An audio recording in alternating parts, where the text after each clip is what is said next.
Good morning, welcome to Inside India. Dan Murphy with you this hour. Let's get straight into your headlines. First today, the Indian markets are back, with the Nifty looking to make a run for record highs. Foreign buying, earnings and optimism about a potential US trade deal all helping sentiment. We'll discuss. Plus, oil rockets up as the US sanctions top Russian oil companies in a bid to end the war in Ukraine. Trump putting India in the crosshairs. India, as you know, has told me they are stop. You know, it's a process. You can't just stop it. But by the end of the year, they'll be down to almost nothing. That's a big thing. That was almost 40% of the oil. Also today, Indian pharma companies could come under pressure after an FT report suggested the Trump administration is planning to launch a probe into drug pricing. And Tariff Watch will hear from the CEO of India's JSW Steel, which just posted a surge in profits. How is it navigating the trade landscape?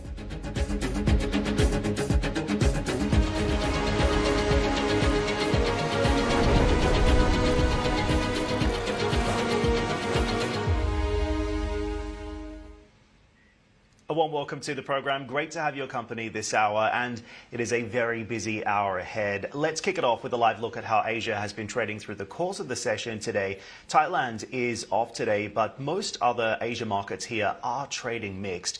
You can see Hong Kong's Hang Seng pulling lower.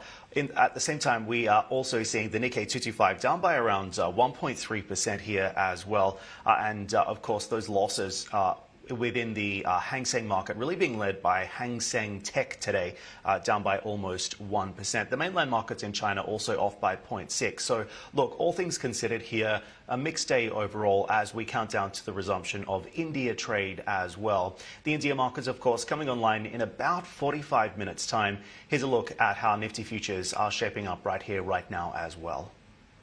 Also wanted to take you straight into our top story today. Oil prices spiking in Asia trade at one stage up around 4% after US President Donald Trump imposed, quote, massive sanctions on two of Russia's largest oil companies. This is Lukoil and Rosneft. It marks Trump's first set of Ukraine-related sanctions in his second term and comes just a few days after he cancelled a meeting with his Russian counterpart, Vladimir Putin. He said the move is needed to put more pressure on Moscow. Listen. They're massive sanctions. It's sanctions on oil. The two biggest oil companies, among the biggest in the world, but they're Russian. They do a lot of oil. And hopefully it'll push... hopefully he'll become reasonable, and hopefully Zelensky will be reasonable too. You know, it takes two to tango, as they say, and we're going to find out. We canceled the meeting with President Putin. It didn't feel right to me. It didn't feel like we were going to get to the place we have to get, so I canceled it. But we'll do it in the future. As you know, India and China are among the major buyers of Russian oil. Trump said he would bring up concerns over China's purchases of that Russian oil during his meeting with Chinese President Xi Jinping at the APEC summit, where he expects to make progress on a potential deal with Beijing. He said Beijing's situation is, quote, different from India's when it comes to Russian energy.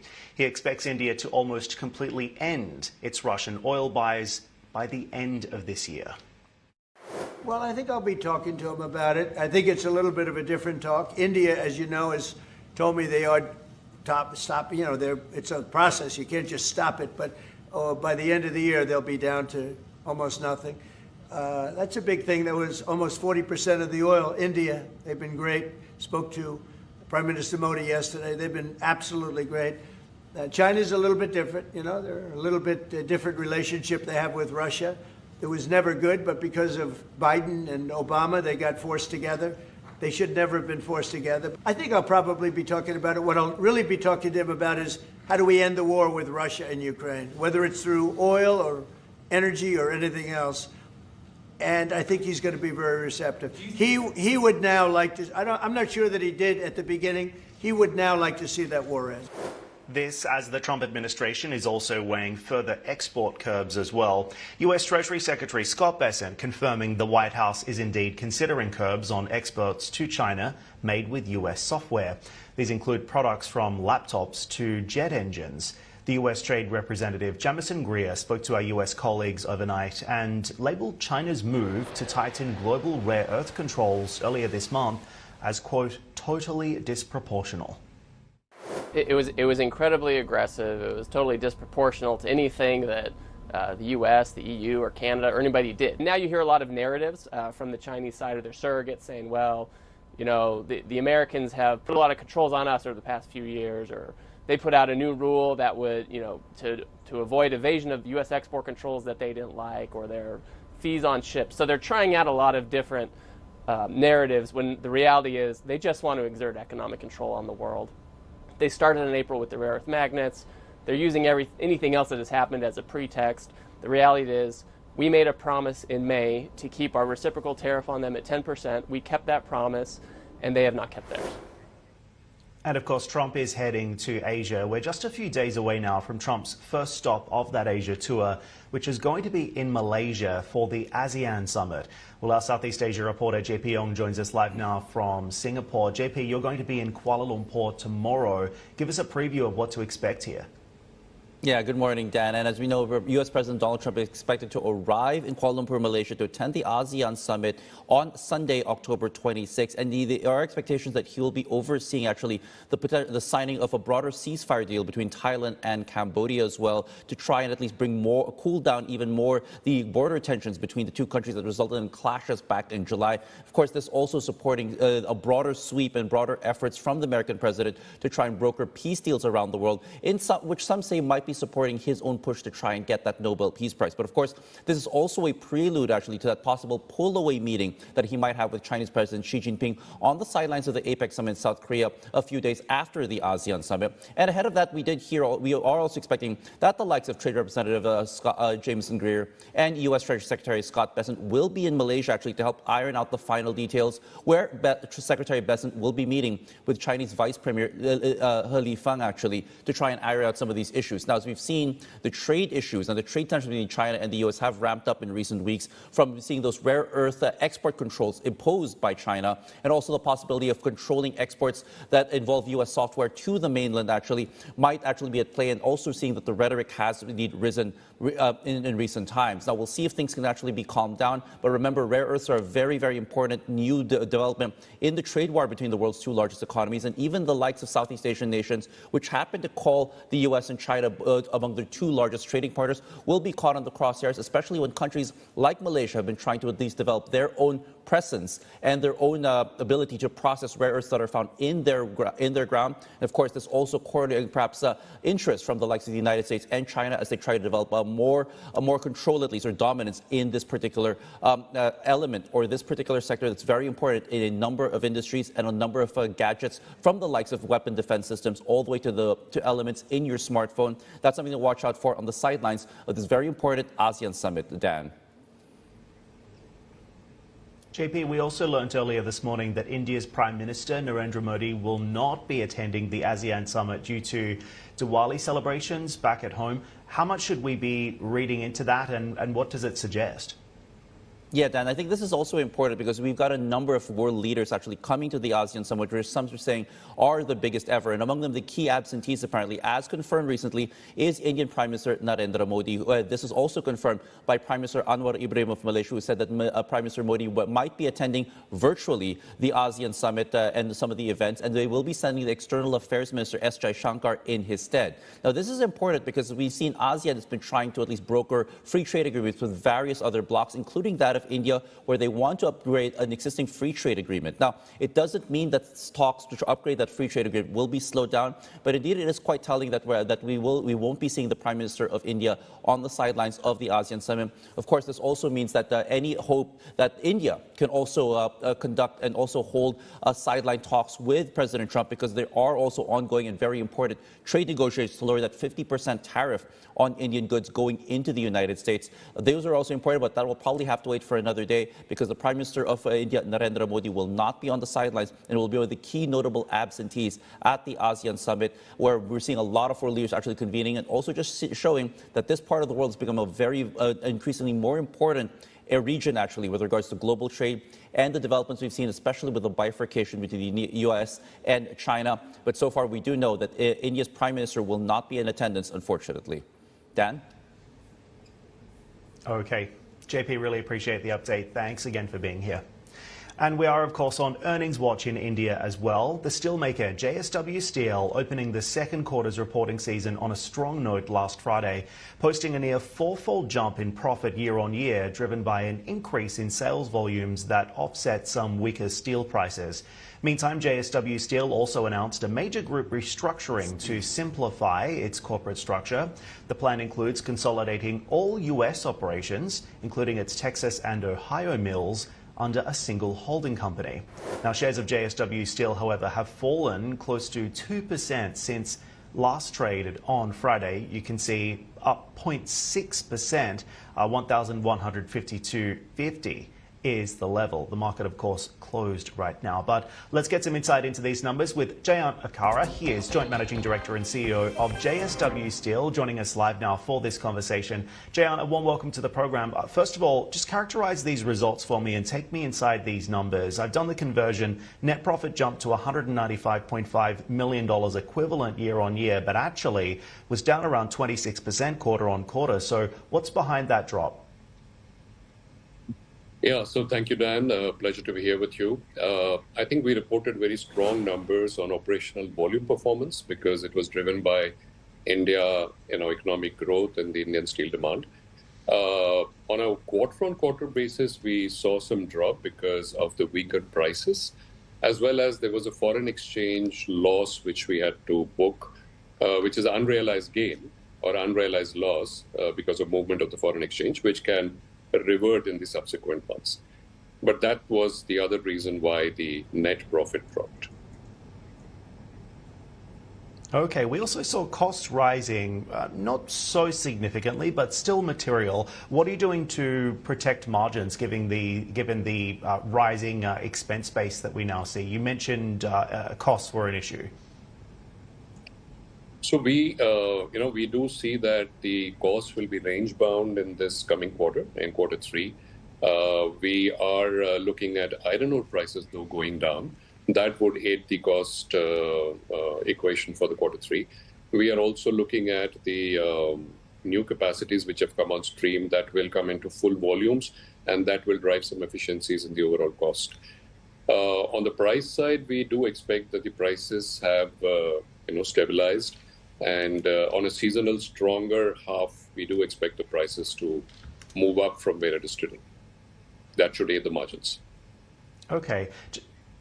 So Jayant, I wanted to focus specifically on the strategy as well. Quite a significant update this quarter. The company also announcing it's going to be consolidating U.S. operations under JSW Netherlands now. So I'm curious to understand the rationale behind that. What's the upside for the business? But also at the same time, is it fair to say that JSW's U.S. business is also now really under pressure as a result of the Trump administration's latest tariffs?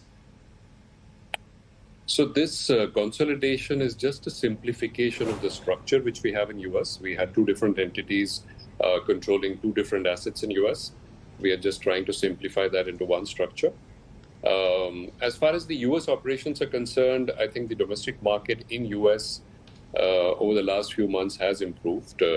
So therefore, the U.S. operations have also started yielding actually better profitability. Going into the next year, we see that the volumes in U.S. would be driven by domestic demand, and that should basically be a tailwind. The tariffs in U.S. have supported the pricing in U.S., and that should be a tailwind for the U.S. business as well. Okay, so these tariffs are actually a tailwind. As I understand it, you have facilities in Texas and in Ohio. So what's the actual exposure for the business today? And can you expand on why you think tariffs are actually benefiting the business, not being a negative input or impact here? So two things, Dan. One is the U.S. business, after the tariffs were announced, the prices in the U.S. markets went up, and that was positive for the business. If you look at our overall operations as a percentage, our international operations are not too much. It's about 3% of our overall revenues. If you look at the exports from India or from elsewhere into the United States, naturally that has been impacted. And we do look forward to some rationalization on the tariffs as we go ahead into the discussion between India and US, which is ongoing. Expand on that for me, some rationalization of these tariffs. What is your message to Washington? Do you think Indian steel should be treated differently under current trade rules? So under Section 232 now, we have a 50% duty on steel across the world. India is also among that. We do look forward to seeing some rationalization. We had earlier a lower duty on the steel and aluminium. I think we would see probably some lower duty as the discussions conclude. That's something which we needs to be watched. But as a percentage of the exports, as far as JSW Steel is concerned, our exports into the world is only 10% of our overall volumes. 90% is based in India. Out of this 10% which goes to the world, a fraction is only to the US. So our impact directly on steel exports to the US is very limited. Can I ask then, given the trade and tariff agenda that we see coming out of this White House, are you still committed long-term to those US operations? Because others have suggested that this, of course, clouds the business outlook. It makes doing business a lot harder, more complex, more expensive in the United States. Does any of this make you pause for thought or want to reconsider those US investments, or are you still committed long-term? So we are committed long-term, Dan. These fluctuations is something which we have to watch and take cognizance of, but I'm sure they will move into a more positive territory.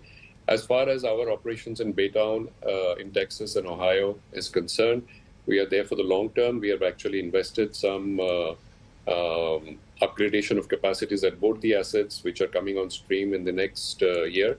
And that should be a positive for us to bring various products into the US market, which are required for oil and gas and for wind and etc.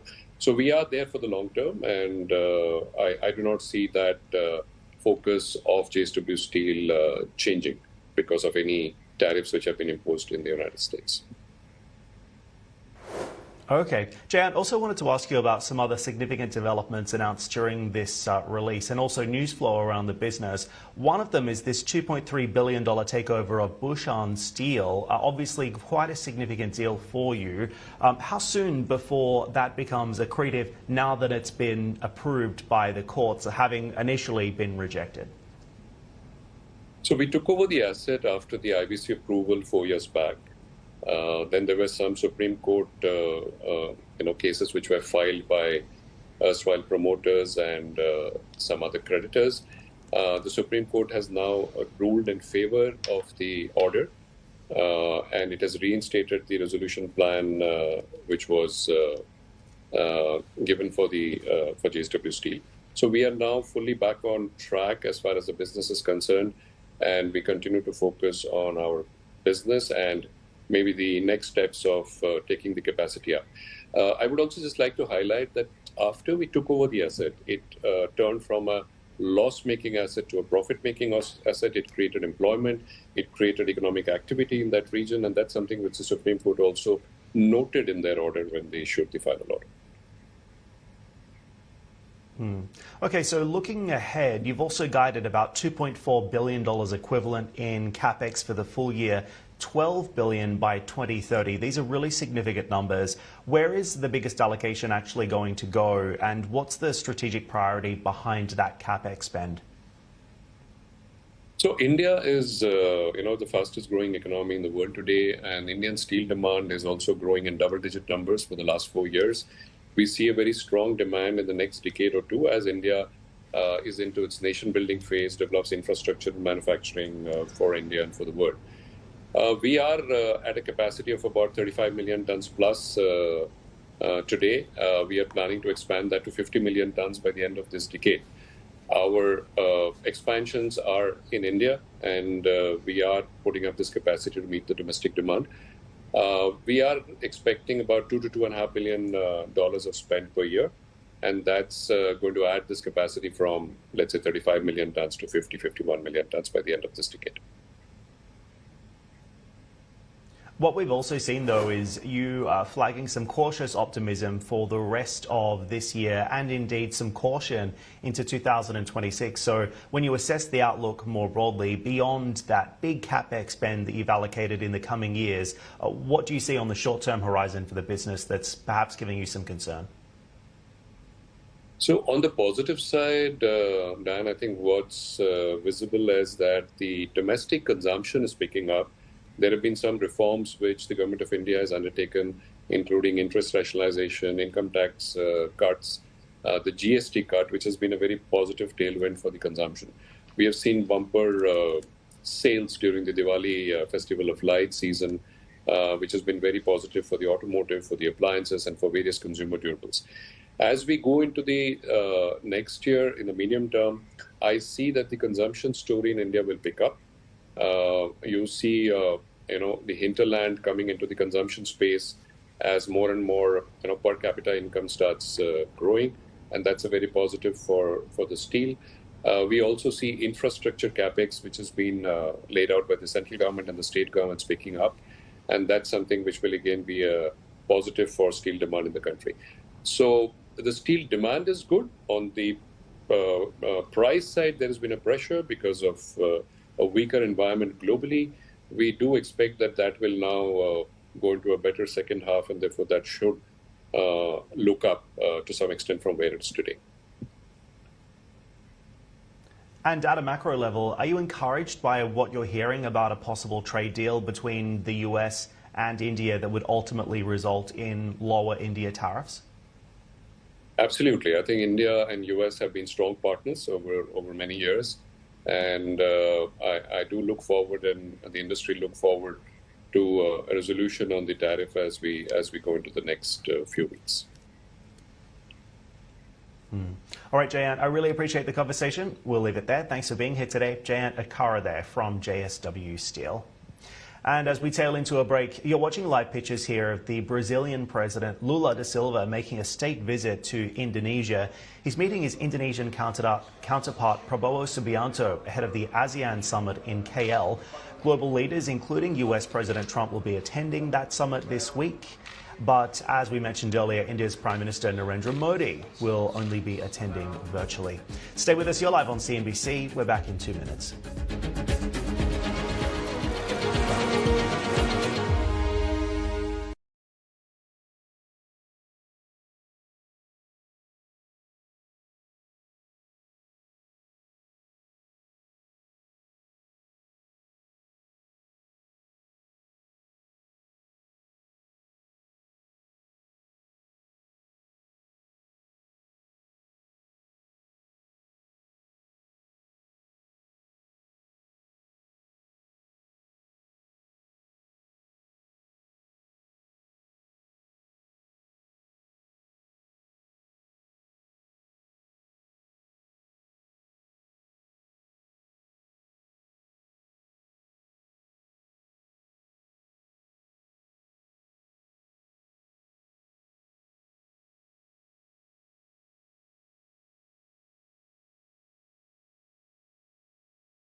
Welcome back. You're watching Inside India. To some key earnings that we are tracking stateside.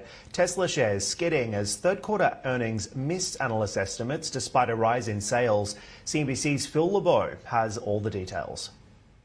Tesla reporting Q3 earnings that fell short of Wall Street expectations, with the EV company reporting a profit of 50 cents a share. The street was expecting 55 cents a share. Now, we should point out that revenues did come in better than expected at 28.1 billion. The street was expecting 26.36 billion. A couple of key metrics within the quarter for Tesla: automotive revenue, strictly automotive, 6% increase up to 21.21 billion. And then you look at free cash flow, 3.99 billion, an increase of 46%. And the sale of zero emission vehicle credits, regulatory credits that are sold to other automakers, that's been a focus since the CAFE standards are essentially going away in the United States. Well, it was down 43% the third quarter of this year relative to the third quarter of last year, when nobody knew if CAFE standards would be going away. Bottom line is this: Tesla on the quarter does not meet analyst expectations, earning a profit of 50 cents a share. The street was expecting 55 cents a share. Phil LeBeau, CNBC Business News, Dallas. And let's get you another check on how Asia has been trading today. Straight to the wall here, because we're looking at a mixed picture overall off the back of what was a weaker Wall Street session as well. We saw US stocks down sharply on reports the White House might restrict exports to China involving US software. Of course, lots of headlines around this meeting between President Trump and President Xi saying it's scheduled, which has eased some tensions over US-China ties. But of course, that deal remains hanging in the balance. In terms of where we stand right now, the Nikkei 225 among the loss leaders today, down by around 1.3%. Losses for Hang Seng Tech, the TAIEX and the Shanghai Composite as well. A quick pulse check on what's moving with oil prices too, because this was a significant mover overnight.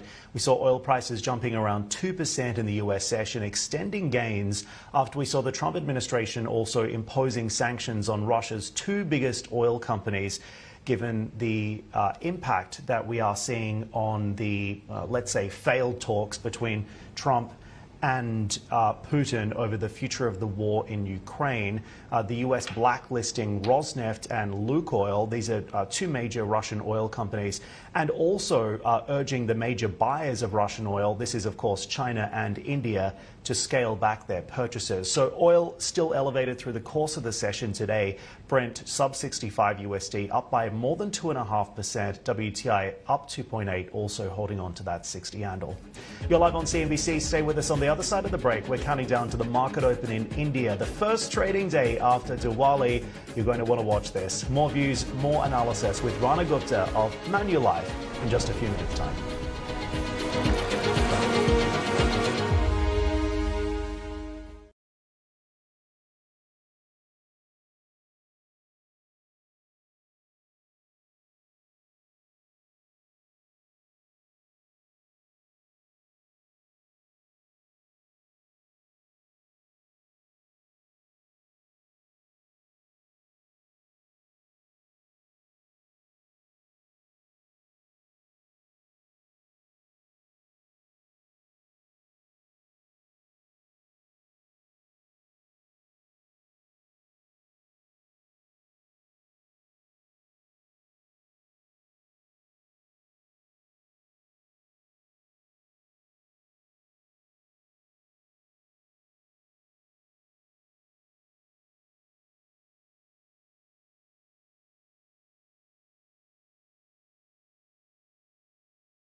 Welcome back. You're watching Inside India. Some of the other stories we're keeping tabs on outside of India today. First, Ukraine's President Volodymyr Zelensky is set to meet EU leaders in a summit in Brussels later today.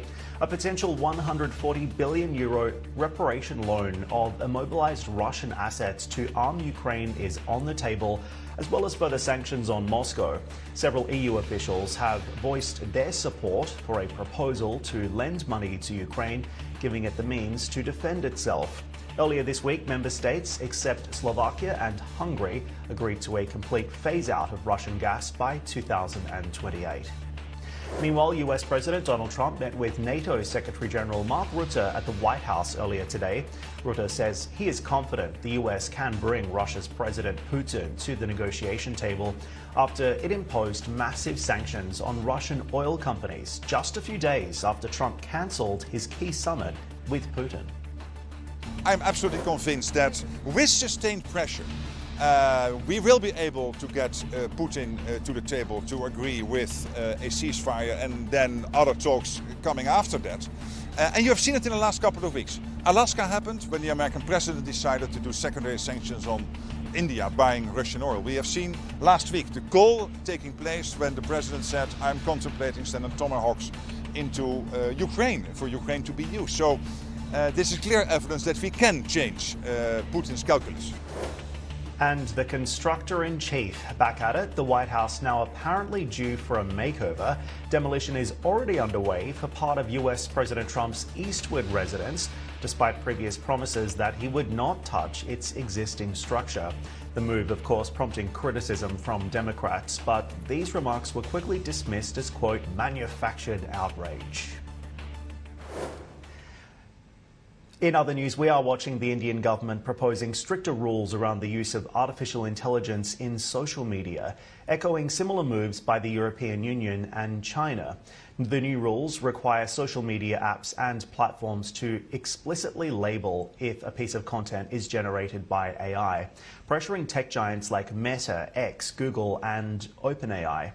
This comes amid the rise of fake news and deep fake videos, especially during election periods in the country.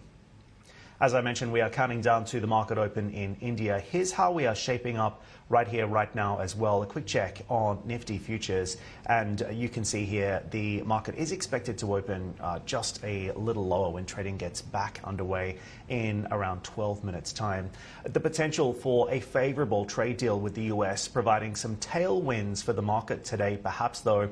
And in the last 12 hours, the US also imposing sanctions on Russian oil companies, a significant move in his second term to end the Ukraine war. Russian oil makes up about a third of India's energy imports, but President Trump expects that to dwindle by the end of the year. India, as you know, has told me they are it's a process. You can't just stop it, but by the end of the year, they'll be down to almost nothing. That's a big thing. That was almost 40% of the oil. So how do all of these latest developments affect New Delhi's trade negotiations with Washington? CNBC TV 18's Hormaz Fadakia joins us live now with the latest. Hormaz, you've been crunching the numbers, following the analysis. Walk us through it. You know, just heard from President Trump with regards to his relationship with India, and celebrations for Diwali at White House are nothing new.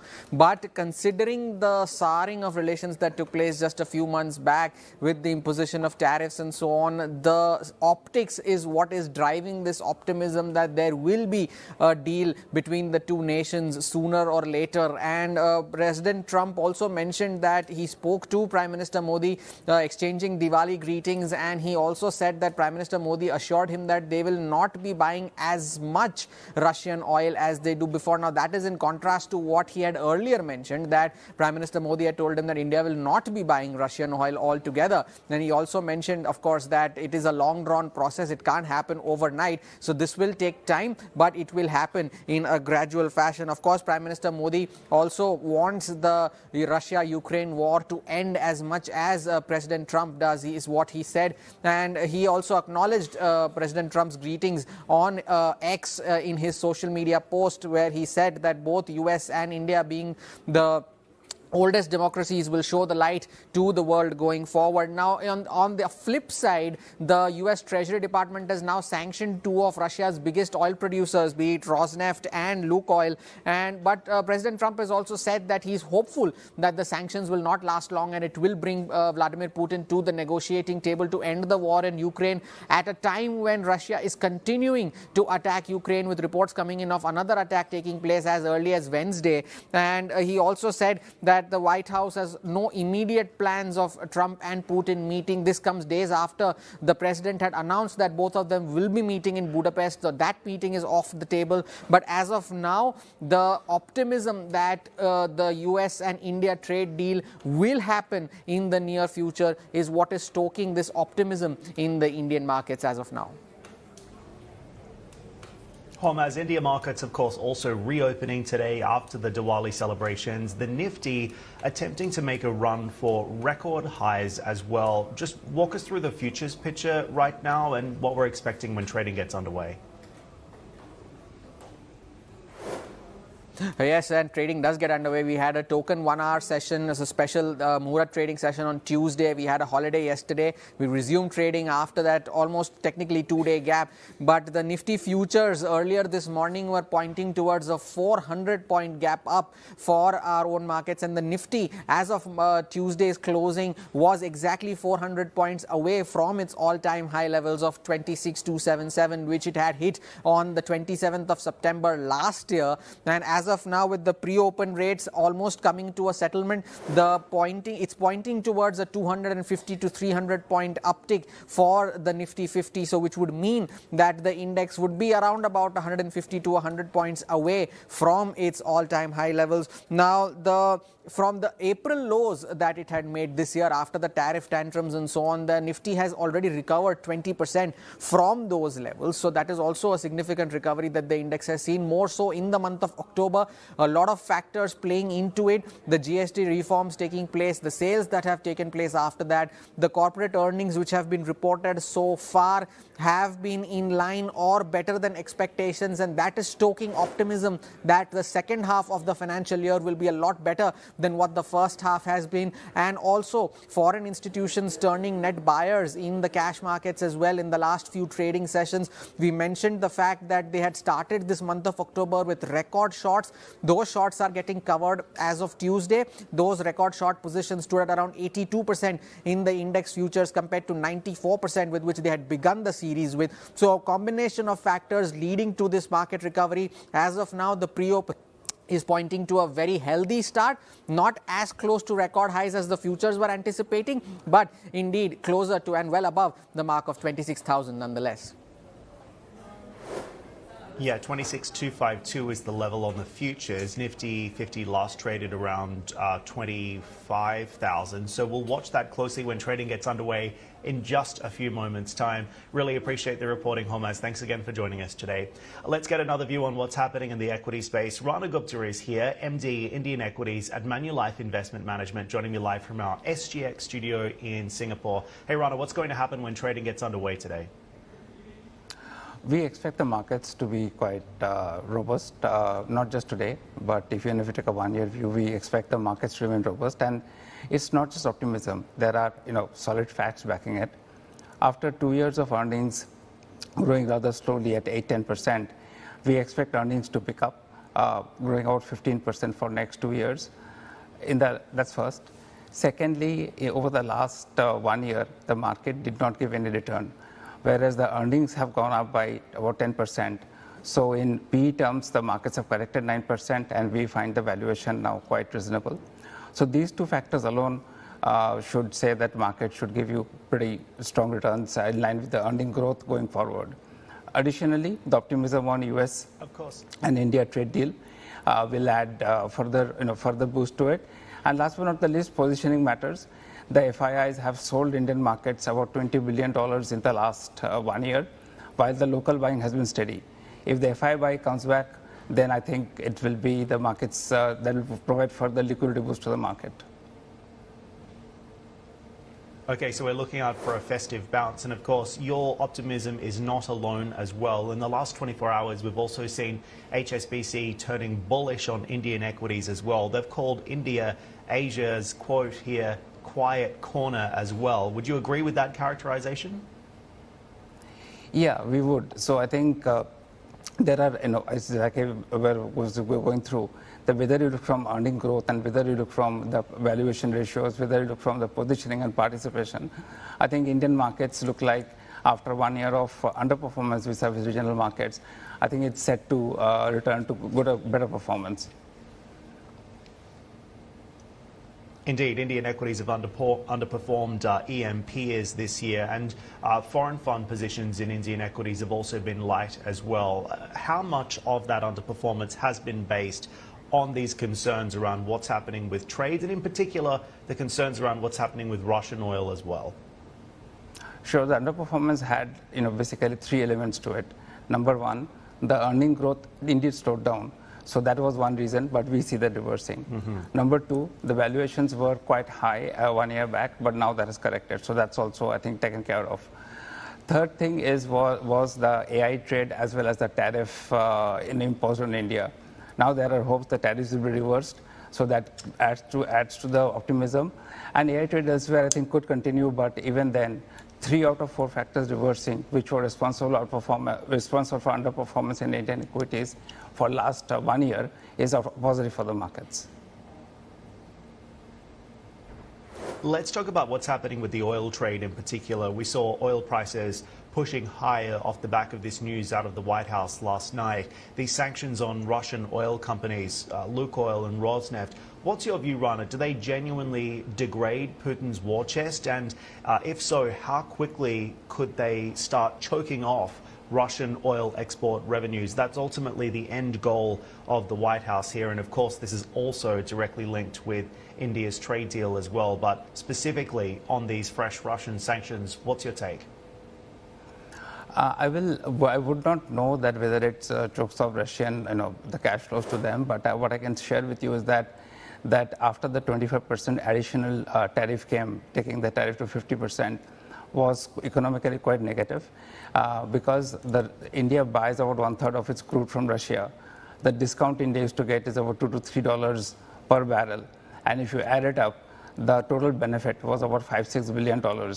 Whereas, as for our estimate, a 25% tariff takes away much more. So logically, I think the decision has to be tapered down the Russian crude purchase. But I think at balance, it is good for India economy and equities. Although the energy cost might go up somewhat, but I think the export of $35-40 billion, which could have been lost, will come back. So it's a net positive for the Indian equities and the Indian economy. Okay, a net positive. Then in that case, do you think that these new measures from the US are more about building trade leverage over India and China than they are about punishing Russia? Well, that's hard for me to comment, but I think this trade is always the leverage, right? Because India is not self-sufficient in energy. India needs energy. So I think cheap energy is always the attraction for India because, it needs energy to fund its growth. But given the tariff that we discussed, could take away export revenues from labor-intensive industries like textile, toys, apparels, jewelry, which would have been a bigger negative. So I think so I guess you can call it a leverage, but I think given the global energy prices, India would not be much worse off buying less of Russian crude, and the trade opportunity opens up, which is a big positive. It's a fair point. Also, earlier this week, we saw reports that we may perhaps see a deal that would result in these tariffs being lowered from 50% to around 15 to 16%. Are you giving that any credibility? And how much of a tailwind or a catalyst would that be for Indian equities if we saw those tariffs being lowered to that point? So 50% was a clear negative. Even at 25% will provide some relief. But fundamentally speaking, over the medium to long term, 25% is still higher than the most Asian countries. So most Asian countries in the range of 16 to 20%. Now, if India's tariff comes in at 20%, that will be a bigger positive. But if it comes down to 16%, that will be a significant positive. because India's over last 10 years have built some manufacturing base in electronics, and that needs export market now to grow further. Indian government also has this big ambition of growing electronics manufacturing and exports. If the tariff drops to 15-16%, that is lower than most of the lower band of the Asian countries, I think the export opportunities open up massively, and that's a big positive for India's manufacturing initiatives. Positive for manufacturing. Okay, let's talk about pharma as well, because when we dig into some of the other corners of the market, it seems like it's one step forward, perhaps two steps back here. The White House also announcing overnight that the Trump administration is, let me rephrase that, the Financial Times reporting that the Trump administration is planning to launch a probe into drug pricing. And of course, pharma is one of the key sectors on the Indian markets that investors pay most attention to. What do you see as the direct impact here? Well, I think this pricing probe for the branded drugs that's available in US, Indian companies, they supply molecules and to research services for this big pharma company. The value addition in India, the money that Indian pharma companies make finally by supplying molecule to this big pharma is probably 1-2% of the total revenue. It's a very small number. And mostly, I think one has to see about the supply chain in case of pharma. If you think about the small molecules and the big molecules in pharma, outside US and outside Europe, China, South Korea, India are the major manufacturer, with China having a major share. Now, if the big pharma thinks about diversification, some diversification out of China, out of business de-risking and all of it, I think South Korea and India are the logical places to go. India has a engineering competence and skills historically for the small molecules, so I think India will continue to gain market share. In fact, this space, CDMO, which is contract development and manufacturing of pharmaceutical, we are actually quite positive. And this price negotiations and all that, that is more for the end product. And there some developments can happen, but we do not expect it to impact the Indian pharma supplying to US materially. And in any case, the Indian companies who sell generics we don't think will be under probe because they're already quite cheap. Okay, so it doesn't necessarily change your bull case on the pharma space. That's right. Okay, let me ask you about something else then. One of the other things you mentioned earlier, sorry, Rana. One of the other things you mentioned earlier when we were talking about the underperformance of Indian equities is the earnings outlook. It seems as if through the course of this year, investors have been attempting to strike this balance between the valuation of India's markets and also what's happening with corporate earnings. Of course, we are now looking at what could potentially be an earnings revival. So what sectors, outside of pharma, would you say are best positioned to lead that rebound if it does eventuate? Well, that's a great question because that's where we are quite confident on the earning recovery. Now, banks are a big sector in India.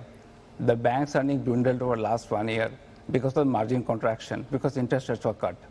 We do not think in India interest rates will be cut further because the growth is quite good and there is space to cut, because inflation is quite low. But because the economy is doing quite well, we do not think it will be cut much from here. So that augurs well for banks' net interest margins. Secondly, over the last 1 year, the credit cost had risen because of some problems in microfinance, some in SME. The microfinance and the unsecured loan, there in the latest quarter, all the indications are slippages are coming down, credit costs are coming down. So what's going to happen for the banking and the lending sector? The growth will pick up, the margins will expand, and the credit costs will come down. So this sector can grow their earnings pretty strongly. And out of the 14-15% earning growth that we're mentioning, about 50% of the incremental earning growth is coming from the financial sectors, where the signs of credit growth picking up, margin bottoming out, and credit costs coming off are quite visible. That lends a lot of comfort on this 14-15% earning growth that we are projecting.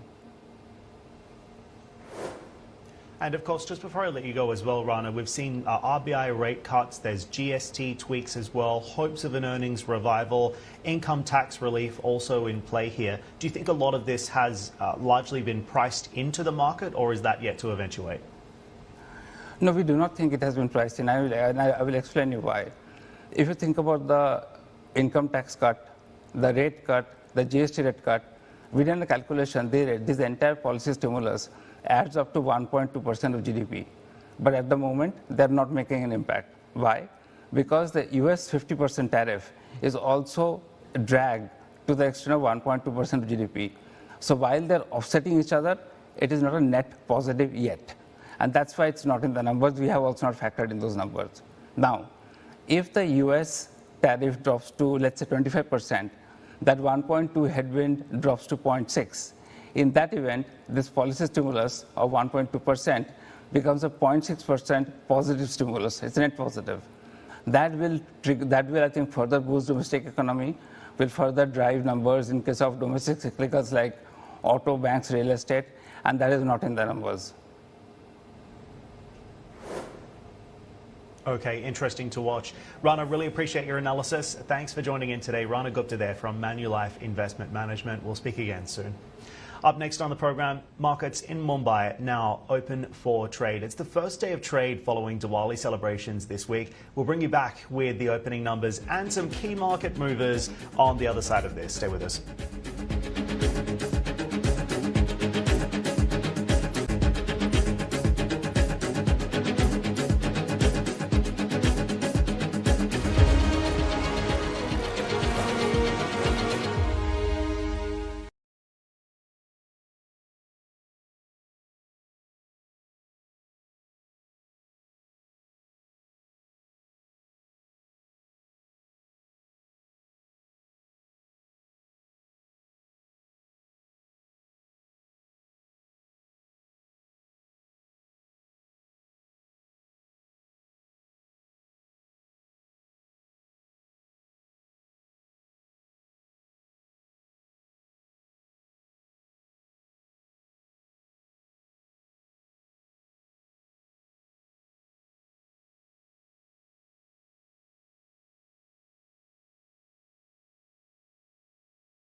Welcome back to the program. We are back with a live look at how India is trading post-Diwali break, and you can see the markets coming online here in positive territory. In fact, things looking pretty good for the Nifty 50, 26,000 plus on the index with a gain of 0.55%. The rupee at 87.87 right now. A few things to bring you across. First, Reliance Industries just announced that the company is going to be recalibrating Russian oil imports to align with India's government guidelines. That, of course, coming off the back of what we have seen from the Trump administration and news that it's going to be really hitting hard the Russian oil exporters, including Lukoil and Rosneft. India, of course, in the crosshairs here as Trump prepares to build leverage ahead of those trade talks. At the same time as well, we are seeing textile stocks up between 3 and 12% on reports that India is also nearing a deal to slash the US nearing a deal to slash tariffs on Indian imports as well, if we did see this trade deal eventuate. And one other thing to flag for you as well, the shrimp exporters looking pretty delicious, up between 6 and 20% today as well, also on that trade deal news too. So watch this space. We'll continue to follow the markets for you as this trading day continues to progress. Also wanted to flag for you what we're seeing with India's pharmaceutical stocks right now as well, on reports that US President Trump may impose fresh tariffs on the sector after conducting a probe on fair drug pricing. This is a Financial Times report that was out earlier today. It basically said this investigation would consider whether any major US trading partners are underpaying for those drugs. Here's how the pharma stocks are reacting. You can see here the likes of Divi's Lab up by 0.2%. Sun Pharmaceutical also catching a bid, but Dr. Reddy, a big one for us this week in focus, down around 0.3%, and Cipla also down by just under 0.5% off the back of that FT report. Of course, staying in the pharma space, Dr. Reddy's Laboratories confirming that its manufacturing facility in Andhra Pradesh has received what's called a voluntary action indicated status from the US FDA earlier this week. It means that objectionable conditions and or practices were found at the facility, but the agency has yet to recommend any regulatory action. I flagged for you before that we're seeing shares just slightly lower off the back of that news. In fact, trading on the flat line there, down about 2.5% for the year. We're also watching the Indian consumer goods giant Hindustan Unilever set to announce second quarter results this afternoon. Markets expecting the company to maintain a stable volume growth, especially following the Prime Minister's tax cuts back in September. Shares up around 1.44% ahead of that report. So the markets are live and trading. You can follow the latest on CNBC.com. That wraps up this edition of Inside India today, though. Keep watching CNBC. Access Middle East is coming up next. Thanks for watching.